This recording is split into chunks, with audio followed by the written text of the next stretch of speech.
Anyos nga gina nga gioperahan, nagpasalamat sa probinsya pinaagi sa medical team. Sayro nato ang dugang detalye sa report ni Michelle Bala Monte de Ramos. Ibabati siyang pagpasalamat ngadto sa medical team sa kagamanang probinsyal sa administrasyon ni Governor Roberto Uy ang usa ka 57 anyos nga ginang human kini na operahan sa iyang gihambin nga sakit dito sa Vicente Soto Memorial Medical Center sa Dakbayan sa Cebu. Si Virginia Polancos nagpuyo sa barangay Istakan ning Dakbayan sa Dipolog ang nahidangata dinhi sa Dakbayan human naulian sa iyang sakit kinsa nagpasalamat og dako sa programa ni Governor Roberto Uy. Sa akong gibati ako ang kuan kaning pusod ining burot munang magsuka-suka din ko dayon ngayo din ni tabang ni Governor Roberto Uy patabang nga kuan parang maoperahan ko sa Cebu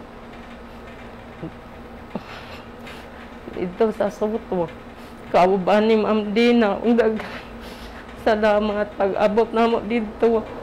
Si Ma'am Dina mo'y nagkuhan sa among papel. Dayon, naluoy ang mga doktor na ako. Gipasulod ko nila kay gipapahuway pag-abot ito sa admitted.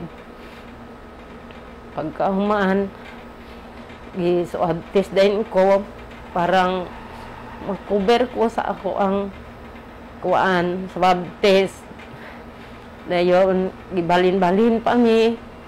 Paingon sa taas, then paingon na po sa ubos, then ang last na ako nga dito sa Soto, ward 2, mauna na itong final sa akong pag-opera.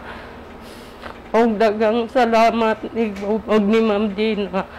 Nga kuan ko duha ka semana. Kay gipabot dito di man diretso sila nga ang kuan na yun is ipang laboratory pa ang imong tanang mga kuan. Kung sa imong gikuan aya sila mohatag sa tambal.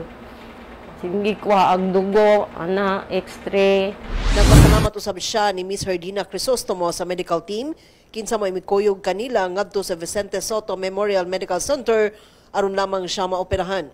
Gipaklaro sa maong ginang nga og dili pa ni Crisostomo hayan dili siya maoperahan sa iyang gihambin nga sakit sanglit gibalibaran na unta sila sa pipila ka doktor didto.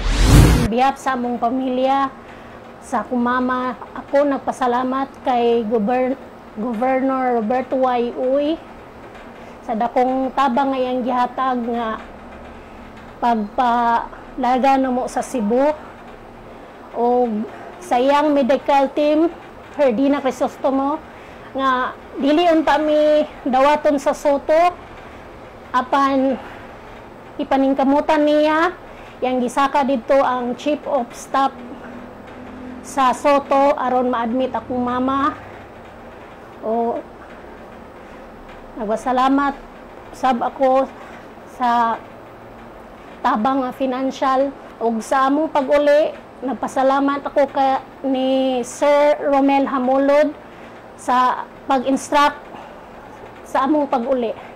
Nasairan nga si Virginia Polancos adunay diagnosis nga ovarian new growth, probably malignant o hernia. Pinaagi ni Dr. Queenie Michelle Dayan alas sa maong tambalanan. Samtang ang anak ni Virginia nga si Julie B. Laluna, 31 anyos, dalaga, kinsa maoy nag-uban sa iyang inahan, ang nagpasalamat usab og dako sa kagamanang probinsyal sa 10,000 ka pesos nga financial assistance sa ilang nadawat. Wala usab sila ay nabayaran sa ilang bill nga kapin sa usa ka 2,000 ka pesos sa Vicente Soto Memorial Medical Center sulod sa duha ka semana nila sa maong tambalanan.